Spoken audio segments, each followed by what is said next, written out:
말씀의 제목은 크게 쓰임받는 비결이라는 제목의 말씀을 통해서 은혜를 나누고자 합니다.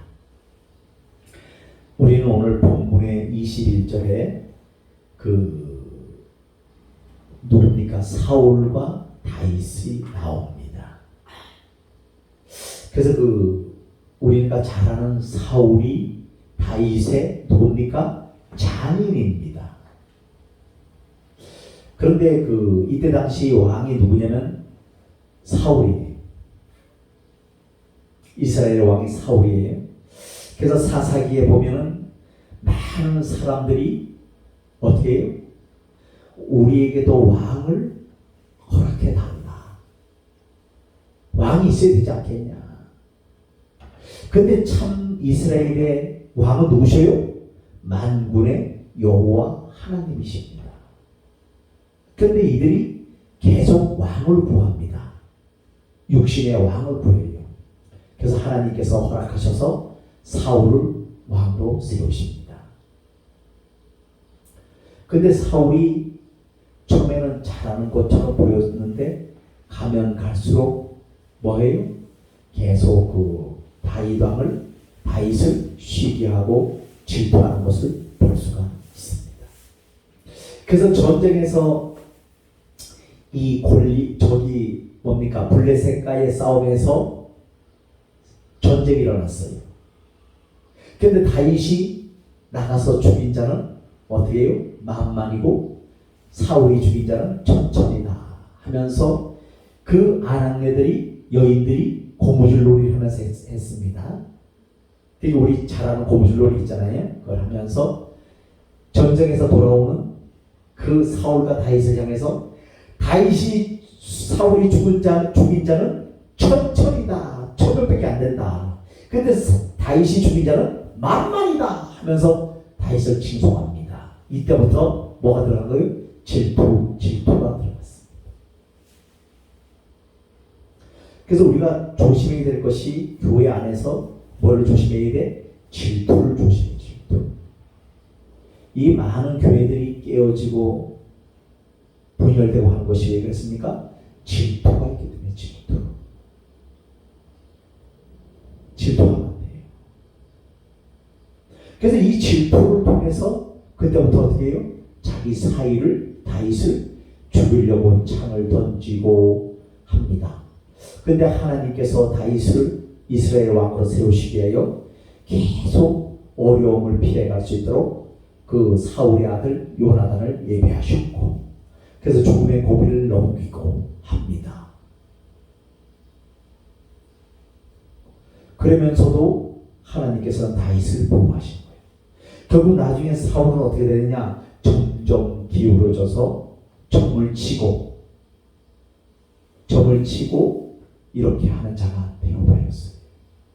그리고 또 무엇을 이 사울이 잘못했냐면은 이 제사를 드리면 안 되는데 제사를 드렸어요. 이때 당시 누가 선지자냐면은 우리가 잘 아는 사무엘 선지자입니다. 사무엘 선지자가 늦게 오는 바람에 급한 마음에 어떻게 해요? 아멜렉과의 전투에서 자기들이 승전하고 이기고 싶어서 빨리 제사를 드려야 되는데 제사를 이 사무엘이 늦게 오는 바람에 자기가 제사를 드려버렸어요. 제사를 누가 드리는 거예요? 제사장이 드리는 거잖아요. 자기가 딱 드려버렸어. 그러면서 또 아멜렉 전투에서 전리품을 하나님께서 뭐라고 말씀하셨냐면 전리품을 취하지 말라라. 다 여호와께 속한 것이기 때문에 다 진멸하라고 말씀하셨어요. 그런데 사울이 어떻게 해요? 요래 봐갖고 좋은 거는 싹싹 취하는 거예요. 나쁜 건 버리고 좋은 것만 싹싹 취했습니다. 하나님 말씀과 어떻게 돼요? 대적이 되어지는 이런 역사를 일으켰던 자가 사울입니다. 결국 어떻게 됩니까? 하나님께서 사울을 왕으로 세우신 것을 후회한다고 말씀하셨어요. 그래서 또 다윗을 왕으로 세우는데 다윗은 목독이었잖아요. 목독, 양을 지키는 목독입니다. 그래서 8명이 있었어요. 8명이 그 다윗의 형제들이 뭐 이름은 뭐 다 외울 수는 없겠습니다만 뭐 삼마 뭐 해가지고 그 다윗의 집안들이 다 인물들이 출중합니다. 그래서 사무엘 선지자가 이제 가니까 첫째가 왔어요. 첫째가 왔는데 하나님께서 뭐라 그래요? 아니다. 이상하다. 막내를 아니 맞이를 세우는데 왜 그러지? 하면서 두 번째를 또 불렀어요. 두 번째도 아니다. 이래서 7번째까지 왔어요. 그런데도 아니라 이상하네. 나보고 기름병을 갖고 가고 기름 부으라 했는데 누굴까 하고서는 여기 이제 더 이상 가족이 없으니까 이렇게 저기 지금 양을 지키고 있는 목독 하나 말제 다윗이 있다. 그래? 불러오라. 그러니까 하나님께서 성령께서 기뻐하셨습니다. 그래서 이제 그에게 그 뿔을 갖다가 머리에 기름을 부으셔서 왕으로 세워지는 역사 있었습니다. 그런데 그 다윗이 왕으로 세워지니까 그 형제들이 배다른 동생 뭐 해가지고 그 배다른 아들들 해가지고 엄청나게 많은 이 집안 사람들이 있잖아요. 근데 서로 그 다말이라는 여자와 또 간음 사건 뭐 이런 걸 통해서 다윗이 엄청나게 속을 많이 쏘겠어요. 그래서 압살롬이 누이 동생이 누구냐면 다말입니다. 근데 그 배다른 그 형이 어떻게 해요? 자기 누이를 꼬셨어요. 그래갖고 방 안으로 끌어들여갖고 간음을 하고 그 다음에 어떻게 해요? 내쳐버렸습니다. 그러니까 그 압살롬이 어떻게 됩니까? 화가 잔뜩 났어요. 화가 잔뜩 나가지고 이스라엘은 어느 날이냐면 양의 털을 깎는 날이 있습니다. 아주 귀중한 날이에요. 축제의 날입니다. 그날 압살롬이 그 왕자들을 전부 초대했어요. 거기서 이제 그 누굽니까 이름이 그 사람 그 형을 배다른 형을 죽이려고 다 초대했어요. 그래서 자기 사람들에게 얘기합니다. 내가 누짓하면 죽여라. 그리고 술을 잔뜩 먹였어요. 술을 잔뜩 먹였어요. 이게 다들 좋다고 그럴 거 아니겠습니까? 그때 눈짓을 합니다. 그래고 칼로 그 부하가 찔러서 죽였어요. 이 자식이 많으면 바람 가지 많은 나무에 바람 잘 없다는 우리 속담이 있잖아요. 자식이 많으니까 다윗은 어떻게 해요? 속을 엎쳤어.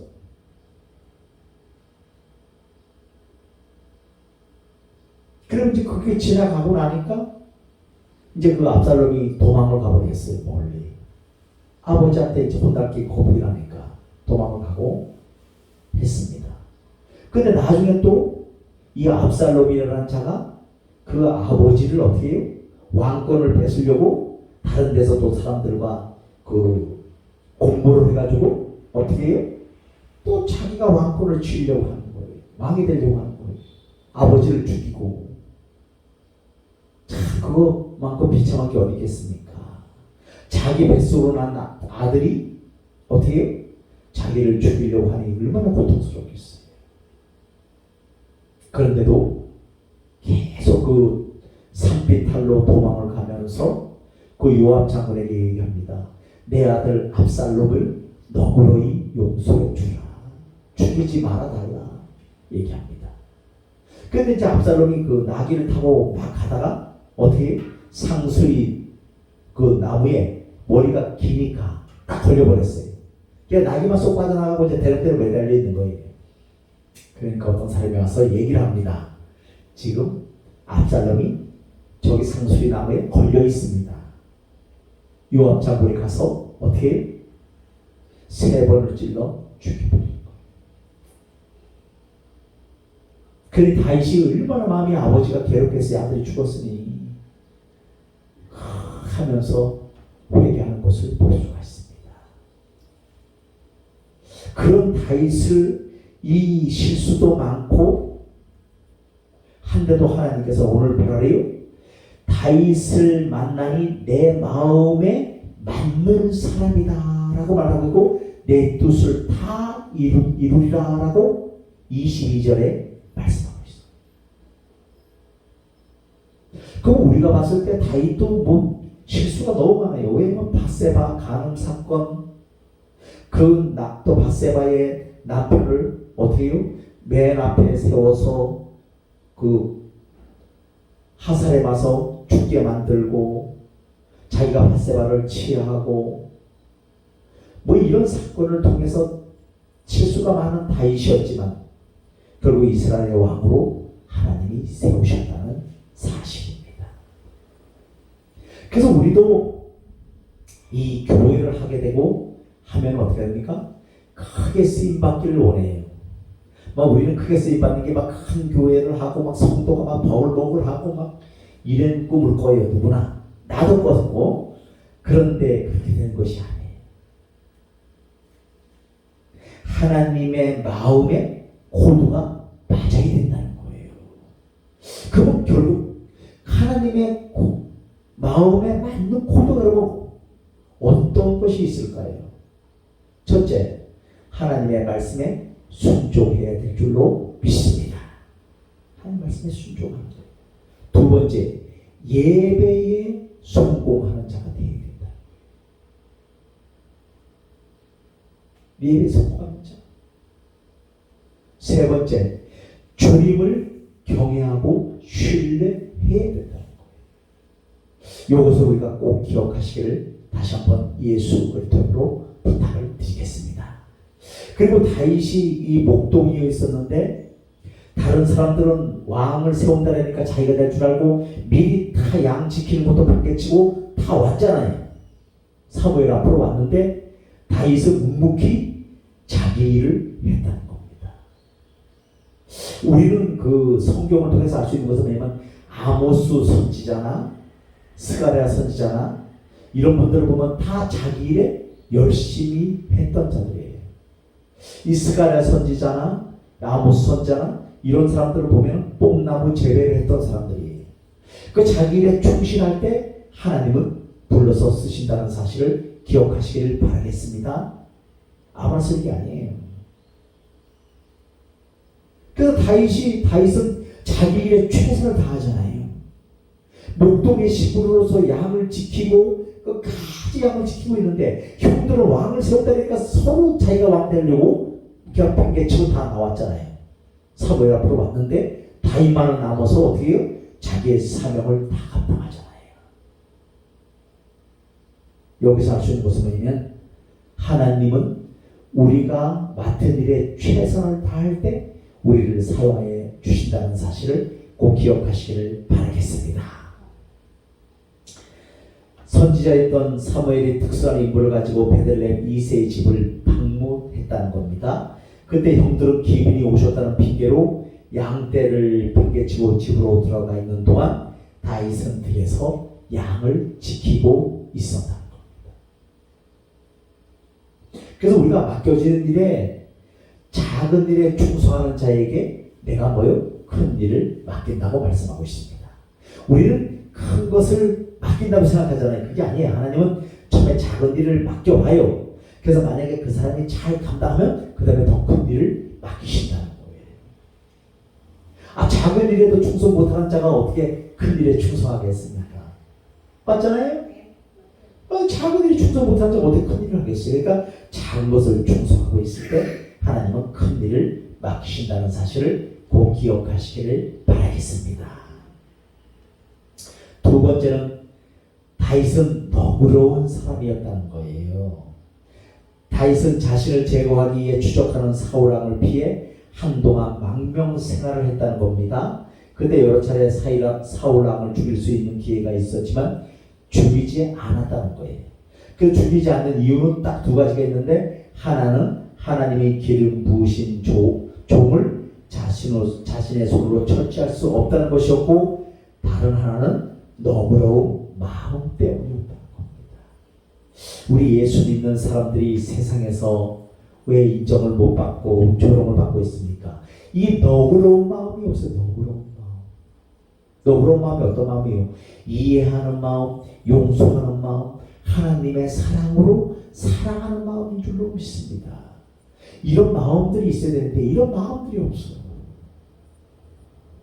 그저 남 안 되면 좋아하고 그저 시기하고 질투하고 이런 것들로 인해서 욕을 먹고 있다는 사실을 꼭 기억하시고, 오늘 우리는 이 말씀을 통해서 무엇을 배워야 돼요? 너그러운 마음이 있어지기를 다시 한번 예수의 이름으로 부탁을 드리겠습니다.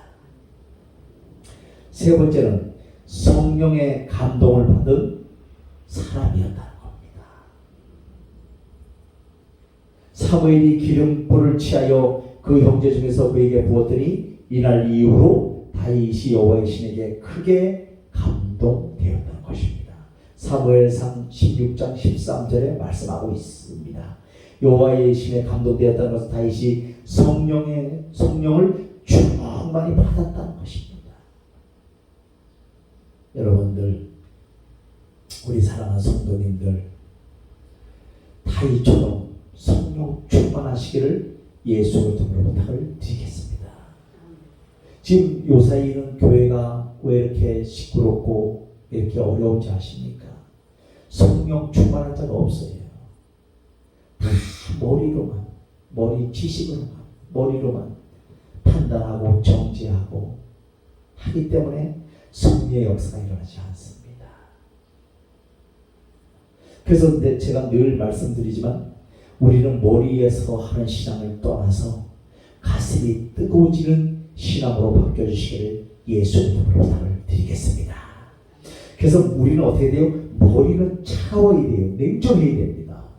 가슴은 뜨거워야 돼요. 하나님의 사랑으로, 하나님의 은혜로. 이것이 바로 성령 충만. 결국 성령 충만한 자는 어떻게 해요? 너그러운 마음, 이해하는 마음, 용서하는 마음이 넓다는 거예요. 우리 인간은 다 실수 덩어리잖아요. 누구나 다 실수 덩어리입니다. 나도 실수 덩어리, 다 실수 덩어리잖아요. 불완전한 인간이고 피조물이고, 우리는 먼저 우리가 하나님 앞에 지음을 받은 피조물이라는 것을 고백해야 돼요. 불완전한 인간이라는 것을 먼저 고백할 때 하나님의 성령은 임하실 줄로 믿습니다. 근데 그 나의 부족함을 알지를 못하고 그저 나 잘난 맛에 그저 남을 그냥 남이 나를 조금만 공격하면 못 참고 그냥 쌕쌕거리고, 그러기 때문에 하나님의 역사가 일어나지 않는 것입니다. 그래서 우리가 다윗처럼 너그러운 마음을 가져야 돼요. 자기 장인이지만 자기를 죽이려고 하는 그 사울왕을 어떻게 해요? 죽일 수 있는 기회가 있었습니다. 엔게디 굴에서, 돌굴에서, 또 그때도 사울왕이 그곳에 있었습니다. 근데 거기서 잠을 자고 있을 때 죽일 수 있는 기회가 왔는데 죽이질 않았어요. 왜? 기름 부음 받은 자를 내가 함부로 죽일 수가 없다. 이런 마음이 있었다는 것입니다. 여러분, 우리가 사람을 죽인다는 것은 칼로 푹 찔러서 그것만 죽이는 것이 아니라 성경에서 말하는 것은 뭐냐? 형제를, 자매를 미워하는 것마다 살인하는 것이라고 말씀하고 있습니다. 그래서 우리가 미워하면 살인을 행했다고 성경은 기록하고 있습니다. 그래서 우리가 조심해야 돼요. 그래서 우리 생각으로 먹고 칼만 칼하고 찔러야 그게 살인이 아니라 형제 자매를 미워하는 것도 살인이라는 사실을 꼭 기억하시길 바라겠습니다. 그래서 오늘 우리 이 말씀을 통해서 알 수 있는 것은 뭐냐면, 이 나중에 사울은 이스라엘의 왕이 되었음에도 불구하고, 왕이 되었다는 건 뭡니까? 하나님께서 세우셨잖아요. 여호와 하나님께서 세우셨는데 뭐를 하다니요? 정집에 다니는 겁니다. 정집에. 정보로 다니는 거예요. 정보로. 내 내 앞날이 어떻게 되겠습니까? 하고 좀 무슨 얘기예요? 그 성령 충만하지 못하고 그 시기심 때문에 뭐가 들어온 거예요? 악한 악령이 들어와서 마음을 지배하는 겁니다. 그러다 보니까 사람이 어떻게 돼요? 강박해지고 완악해져 버려요. 우리도요, 은혜가 좀 떨어졌다고 우리 표현을 하잖아요. 은혜가 소진되었다고 보면 알아요. 아마 입에서 거친 말과 부정적인 언어와 막 이런 것이 막 나옵니다. 그 사람을 보면 저 사람이 은혜가 떨어졌구나. 은혜가 소진되었구나. 빨리 회복해야 되는데 이렇게 우리가 기도해 줘야 돼요. 그래서 그 사람의 말을 언어를 들어보면 이 사람이 지금 신앙 상태가 어느 정도구나. 신앙이 이 사람 부정적인 얘기는 그러면 이 속에 뭐가 없다는 거예요? 성령 충만한 것이 아니라 악령이 충만하다. 꼭 기억하시기를 바라겠습니다. 그리고 다윗은 자기를 죽이려고 하는 그 압살롬을 그 요압 자기 부하 장군에게 부탁해서 살려주라, 죽이지 말아달라, 너그러이 용서해 주라 하면서 감싸는 것을 볼 수가 있어요. 이것이 누구 마음이에요? 예수 그리스도의 마음인 줄로 믿습니다. 우리 주님께서도 자기를 창으로 찌르는 자들 막 이렇게 막 욕하고 침뱉고 때리고 하는 자들을 향해서도 아버지여 저들이 저들의 죄를 알지 못하오니 용서하여 주옵소서 하고 기도한 것처럼 우리들도 이 너그러운 마음을 가지시기를 다시 한번 예수의 이름으로 부탁을 드리겠습니다. 말씀을 정리하고 마치겠습니다. 우리가 크게 쓰임받는 비결은 성도 많고 큰 교회를 하고 이런 것은 크게 쓰임받는 것이 아니라 한 영혼을 사랑하고 정말 하나님을 경외하고 하나님을 의지하고 또 너그러운 마음, 주님의 마음, 주님의 심장을 가지고 영혼을 사랑하는 이런 마음이 크게 쓰임받는 비결인 줄로 믿습니다. 그래서 사랑하는 우리 주안의 교회 사랑하는 성도들, 오늘 말씀을 통해서 다시 한번 내가 이 사람은 몇 명 안 되지만 주안의 교회 와서 내가 할 수 있는 것 하면 되는 거예요. 그래서 우리 성도님 잘하고 계시잖아요. 내가 할 수 있는 것만 하면 돼. 무리하게 하라고 하진 않습니다. 그럼요. 내가 할 수 있는 것만 하면 되고 내가 줄 수 있는 거 주면 돼. 무리하게 할 필요는 없어. 그럼요. 그렇게 하는 게 아니에요. 그렇게 하면 될 줄로 믿습니다.